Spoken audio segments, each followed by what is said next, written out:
John Gibbons and Craig Hannan with an action-packed Talking Reds, loads to get through today, loads of pre-season stuff. We've got looking ahead to tonight's game against Torino and obviously the big one on Sunday as well. It's pre-season coming into a finish. Craig, how's it gone for you? Do you know what? Like, I've often thought of pre-season as a time for rest. Build up brownie points at home, like not go to too many games.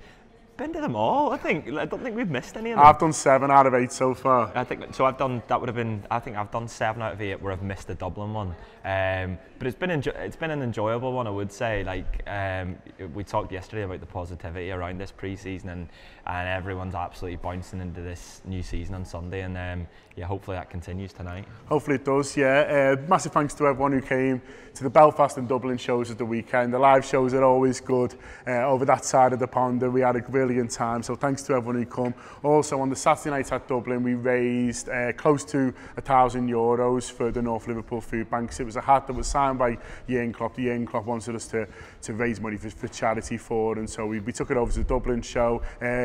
Big shout out to Brian Colgan as well, who actually won the raffle and then said, you know what lads, auction it off to raise even more money, so that was really good of you, Brian. And yeah, got up to €880 it was, so yeah, going to get that money over to the North Liverpool food banks as soon as possible, along with all the money that we raised out in North America as well, that the guys at the America live shows did. So yeah, loads of generosity throughout the summer from Liverpool fans for North Liverpool food banks, and it is appreciated. The money will go a long way there. But the match was great as well. They won 5-0, played really well. Loads of positive. There's some selection headaches ahead of Sunday, and I think tonight it's going to be interesting to see a few more of those, how they play out. Definitely. I think the one we spoke about yesterday was Shaqiri. Like, Shaqiri's the one out of this pre-season, probably alongside Daniel Sturridge, who has probably excited me in terms of, like, didn't really know what I was expecting. Was sort of told we were getting this kind of player, and what we're seeing is someone who has played in the 10, he's played in the 9, and he looked really good from deep, both against United and at the weekend as well. I think I was listening to the Free Show yesterday, and someone had said that they thought Shaqiri might have been man of the match, having just come on as a substitute. So I'd like to see more of him tonight. I think one of the big headaches probably for Klopp is the fact that feels like we've now got no central defenders. Like, we've got obviously Van Dijk, and is Gomez fit? Gomez is fit, and the other ones are, Lovren's not going to be back yet. Yeah, he was back in training today. There's a funny video knocking about, which I'm sure Walshy's right on, which is Lovren come back to the training being greeted by quite a few best defender in the world shouts. Which I'm into. Yeah, it just shows a good team spirit around at the moment, isn't it? Everyone's having a laugh, you know what I mean? Definitely, but then when you've got Matip, who it seems as if he's still made of crisps, and Klavan as well, who I don't think is available. So it might be another chance for Phillips, who sort of come out of nowhere in this pre-season. Yeah. I had no idea who he was, to be honest, and he's shown a good account of himself. He hasn't looked out of place, and maybe he gets a few minutes tonight. Maybe. There's also a few issues, positive issues as a right back. Trent Alexander-Arnold had an extended holiday. We might see a bit more of him today, but also Nathaniel Klein, who's become a bit of a forgotten man at Liverpool after last season, missing pretty much the entirety of it, but he's had a really good pre-season, and after the game in Dublin I spoke to him in the mix zone, and here it is. First of all, congratulations on the family news. Are you now back with the squad as well? How do you think your form's going at the moment? Yeah, it's going good. I'm happy to be back playing, and it was a tough season last because I was injured for most of the period. But I'm happy now. I'm back, and I'm feeling fit as ever, and I'm looking forward for the start of the new season. Well, you mentioned last year it must have been a frustrating time for you. It feels like a pre-season was exactly what you wanted and needed going into next year. Yeah, definitely. I mean, just to be back with the lads playing, week in, week out, going out to train every day. It's just what you want to be as a footballer. You want to be out there on the field, and now I'm happy I'm back playing. And a few young lads vying for your position there. Do you try and help them out a little bit, the likes of Trent and Camacho now as well? Looks like you might be able to play a bit of right back as well. Yeah, it's all competition, and they're young and they're hungry. They want to get into the squad just like everyone else, really. And yeah, it's just competition. I mean, when I was their age, I was battling as well, trying to get in over the older players and the more experienced players. But yeah, it's all competition, and it's healthy for the team. It's great to have you back, man. Congratulations. Thank you very much. Yeah. So yeah, that was me and my best friend Nathaniel Klein there. Adam Lallana's getting jealous. I was going to say Adam Lallana's getting jealous. I don't even thought about the wee man. That was me and my good friend Nathaniel Klein talking after the game, and I'm sure he's going to play tonight. And what's been noticeable, Craig, about these pre-season games, as I say, we've been to all of them, and the players have really tried to kind of connect with the fans who were there. There's obviously a younger crowd generally than league games, and they've taken a bit of time, you know, before and after to kind of, you know, meet with the crowd, and that's going to continue tonight, which is really good because we've seen firsthand what it's mean to them fans, you know, to get a picture with Mo Salah, you know, stuff like that. It's what dreams are made of, isn't it, when you're that age? Yeah, especially. And by that I mean my age. Yeah, I know. We got terribly excited any time we saw Mo Salah, didn't we? That was one of the things that stuck out for me, is that someone like Mo Salah, who is now, you know, in the highest bracket of footballer, he's world renowned. Like when we talked about it before, but in America people knew who Mo Salah was without necessarily knowing that he played for Liverpool, in the same way that we all know who LeBron James is, but we're not, you know, massive basketball fans. And I think, but he stopped for absolutely everyone I saw. Like every single time he got off the bus, he stopped for everyone. He was out each time. He would have been with fans for 15-20 minutes, and I heard them talk about it yesterday, where they said that in Dublin he was exactly the same, and he just seems to have so much time for fans, and that's brilliant. And that seems to be a theme throughout the team, and I don't know whether that's something that, you know, Jurgen Klopp has actively tried to instill, like he has done at his previous clubs, or whether it's just the fact that we've got loads of nice lads playing for us, and that's brilliant, building this bond between the team and the fans, both in America and some of the stuff that they've got planned today in Liverpool as well. Yeah, so this is what they've got planned today. So if you're all around or you're coming in for the game, get out area, get out of work area, and all sorts of, you know, get to Liverpool area if you're coming from afar, because there's loads going on. In terms of, well, the stuff at Shavas Park, which in Liverpool 1 started already, so that started from 10 a.m, so there's entertainment all day. Mighty Red knocking about.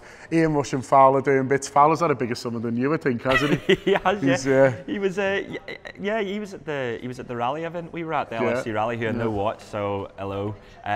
He was at that. He was just everywhere, wasn't he? And it's what a job he's got now, just going about the world. Just being Robbie Fowler, why not? And Jamie Webster's going to be doing a little bit on stage as well. Should be good. That's all at Shavas Park.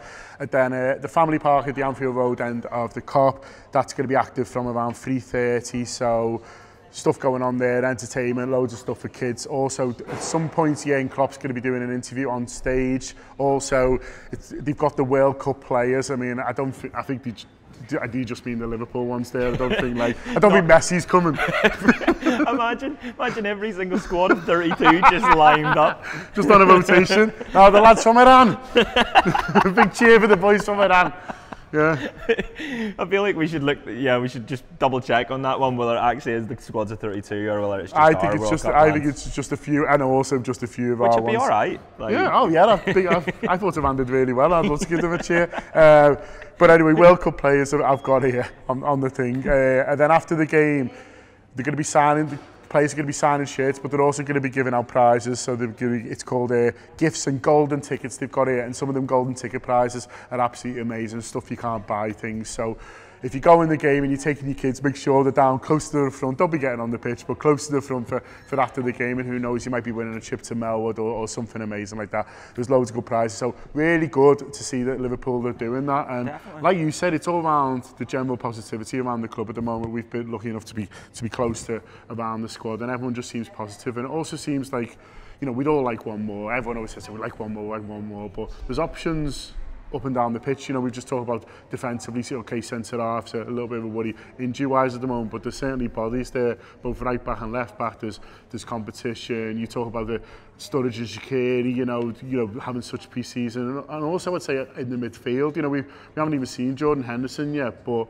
you know, we've seen a lot of quality displays from the new lads and also the established players.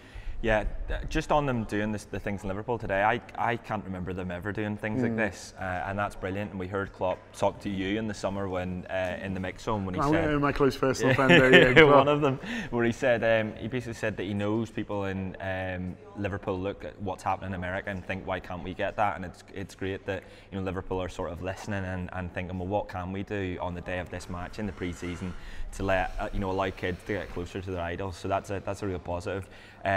In terms of the positivity around the club, what was your actual question? I can't remember. Just now, options all over the pitch. Oh yeah, of course, yeah. So I think when you look at the first team of who I think might start against West Ham, and then you look at the 11 after that, we've actually got that second 11 is probably as strong as the first 11 when Klopp came in, which is really interesting and is so exciting.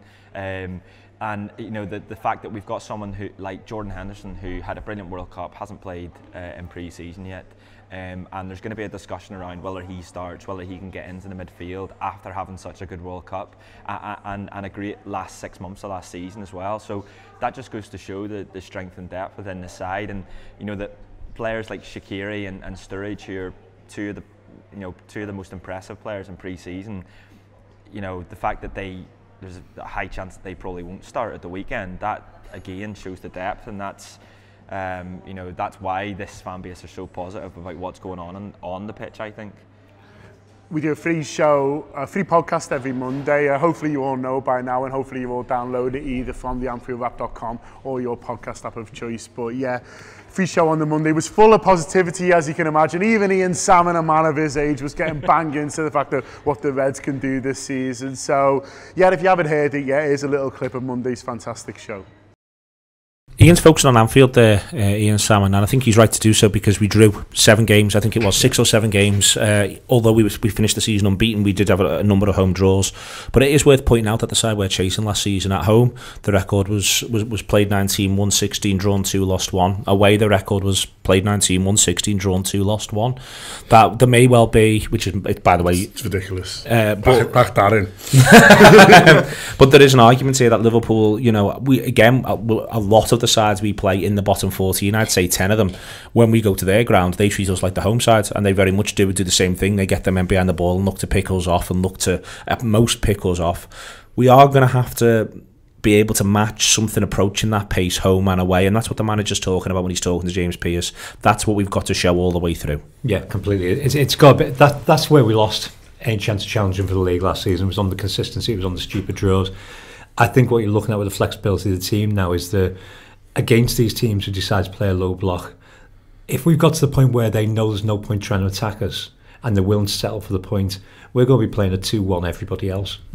And that's it. It's going to be bombarding. Its full backs will be coming in behind. We've seen what our full backs can do with crosses. We've seen what they can do, how far they can get up the pitch. We're going to look at a maximum attacking style. I think what we could be potentially looking at next season is how City looked in the first half against us at their place in the Champions League, which is the most attacking formation I've ever seen from anyone, because it was basically, this is all of us, we're just going to hit you like a wall. We've got the players to do that. We've got the players now who, if we're looking at unlocking that little side pass from Shaqiri, the little bit that he's playing the unexpected ball, the movements of Keita that we've all seen pre-season already, just in the first few games, if we're literally playing with 2 central defenders, a holder, and everybody else running at these lads, they're going to fall apart.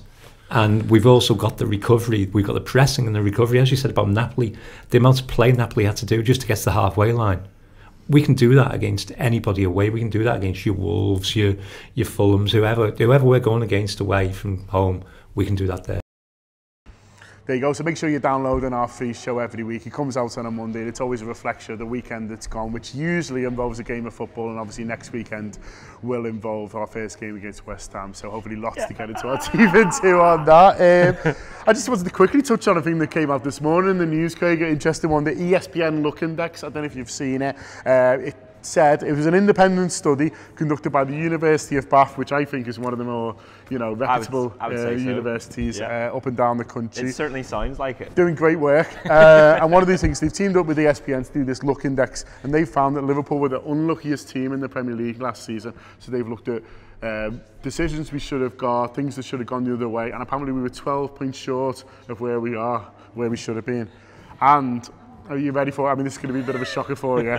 Brace yourselves, everyone. Man United were the luckiest team in the Premier League in terms of referees' decisions. I personally can't believe that one. Apparently, they should have actually finished fourth. Has Glenn Price written this? No. I'm sure he supports it. But, I mean, it did sort of feel like that at the time. I'm not really one to moan too much about decisions and things like that. And some of them, like the Salah one against Newcastle, was just funny. That's the one that comes, it was just funny. Yeah. But, like, it did feel like, we didn't get any penalties. And we weren't really getting the rub of the green, and maybe we say he's leaving out over season. Maybe this time it'll take over 2 seasons. Maybe next season we'll get a little bit more luck, and those 12 points thrown back on. And think of those 12 points plus the signings we made. Think of what we're gonna do, what we're gonna achieve next season. What I would do is I'd pin that on the the way they talk about, like, whenever opposition sides say something about you and you pin it on the dressing room wall.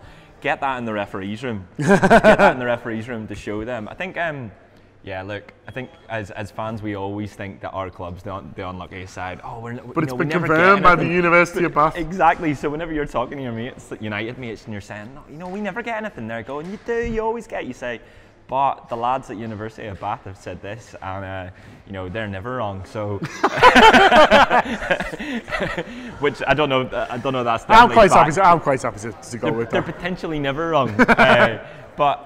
Yeah, and the fact that it's United with the luckiest is look, hopefully loads of referees up and down the country are reading that, and hopefully that plays into their sort of psyche and mindset coming into the new season. And it'd be great if just at the weekend we just got a penalty on the first day, just set the tone. Like penalty pool. Do you remember penalty pool? We were getting loads of them, and everyone's saying they're always getting them. Well, we don't. Give us some. Give us some indeed. Yeah, first day of the season, that'd be nice. It's got a bit bedlam in the background. I do apologise for that. I think that's the meditation girl there. You do meditation here at RVHQ. It's boss, they look after you. Heart and mind, well-being. How's your well-being, Craig? Yeah, I'd say it's all right. Just want to finish on transfers. There's obviously 3 days left now. Well, two and a little bit days left now till the transfer window slams shut. I think it'd be a little bit of a surprise if Liverpool do any ins now. I noticed Fekir linked with Chelsea strongly, a little bit of Man United as well. It'd be an interesting one if he goes else another team in the Premier League now. Yeah, I wonder if, like, the way it's been Leon that's been doing all of the talking ever since it all broke down. Like, I just wonder if it's Leon throwing into the English media saying, like Chelsea are in for him just to try and like get Liverpool go. Look. We've not heard anything from Liverpool, and I think we've all been holding on to the hope that maybe straight after the World Cup they would be back in for Fekir, or at some stage we'd go in and renegotiate a lower price. I don't really see it at this stage, and there's been little things here and there about, like, Tarkowski and a new centre back, or what Pulisic links and things like that. So who knows? Like, the last few days of the transfer window are always hectic, but when you put it a couple of days before the start of the season, when it feels like loads of the other teams around the league haven't done their business and haven't got what they wanted to do, or got what they wanted out of this transfer window, then who knows what'll happen. But Fekir signing for Chelsea would be absolutely wild. Like, I don't know if I'd like it at all. We're going to have to wait and see. Obviously, there's a lot of outs potentially as well. The Walsh fella's done a little list here. He's got Mignolet, Karius, Randall, Randall can't still play for us. The Shearer fella. Grujic, Markovic, Ojo, Ings and Origi, all still Liverpool players. You'd be expecting 4 to 5 of them not to be by the end of the window, although you need to remember the European window does go till the end of the month, so we can still sell players outside of England up until the end of the month. But if you want to sell them in England, it does have to be by Thursday, which brings me to, on Thursday we are doing a transfer deadline day special. It's going to be live streamed, so don't be going on your normal app and thinking you'll be able to hear it, because you won't.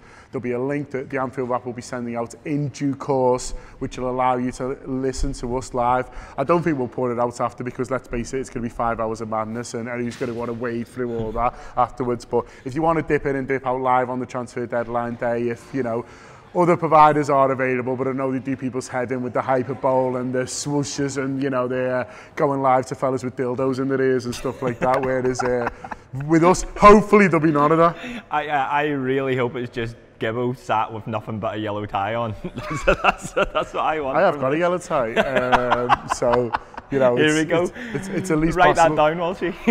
But no, we're going to be going live, I think, from 12 p.m. till around. Well, it's close at 5, but we'll probably go on a little bit longer, and we'll be talking about what's going on in terms of up and down the country, but also if there's nothing going on, we're not going to make it up. We're just going to be talking to fans of different clubs about how they think their summer's gone, whether they think they've got enough, and where they think they're going to be finishing. So it's going to be a lot of fun. If anything breaks, we'll be jumping all over it. We've done them before, and they're great fun, and it's sponsored by Redspet. They're making it happen. So yeah, Thursday, keep your eyes out for the link, and yeah, do join us, because otherwise it's just me and Akko shouting into mics, and we do enough of that already.